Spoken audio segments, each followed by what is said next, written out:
Welcome to Slightly Off Center, a space for the unseen, the unfinished, and the ideas that linger. If you've been following since part 1, thank you for continuing to drift with this thread. And if you're just arriving, I'm glad you found your way here. This is part 4 of my ongoing exploration of creativity and quantum perception. In the last chapter, we looked at branching paths, the ideas we didn't choose, the versions left behind. Today, we look at what returns. An idea can arrive like an uninvited guest. Not disruptive, but quiet. It doesn't always wear a tuxedo. Sometimes it's a breeze, a sound, a memory, a scent. And when it enters your space, you have a choice. Dismiss it, or let it linger. Let it show you what it brought. This arrival is not random. It might be the result of something you once noticed or almost noticed. In quantum physics, a particle exists in many states until observed. Only then does it take form. Creative ideas aren't so different. They drift around you, not quite fixed, waiting to be seen. Sometimes we find them not by looking forward, but by looking sideways. In one project, I was exploring how people open up, not just in conversation, but in possibility. It was a branding project about communication and second chances, about what happens when people are given a second chance to build or rebuild their skills and step back into the workforce.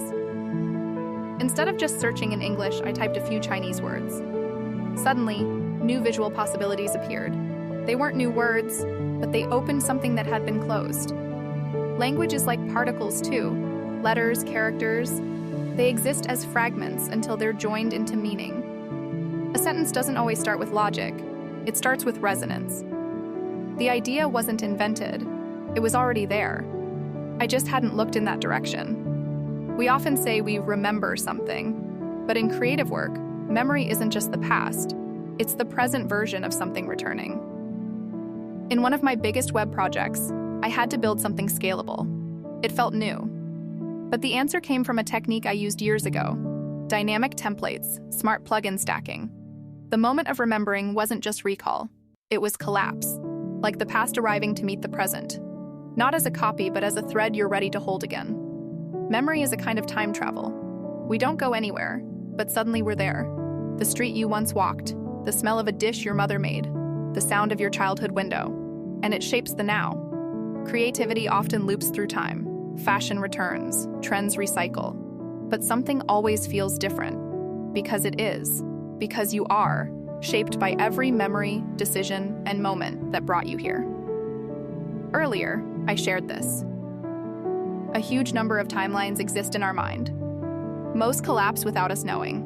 Some wait, some return. The ideas that didn't make it before might not be gone. They might be dormant. Until they reappear. Until they meet you again. Until you're ready. So if something hasn't arrived yet, don't force it. It might just be waiting to collapse into you. Thank you for listening. If this reflection resonated with you, I'd love to hear what returned for you while listening. And as always, I'm grateful to have you here. Until next time, stay with the unseen. If these reflections lingered with you, feel free to subscribe, share, or support this thread of quiet curiosity. Let it keep flowing.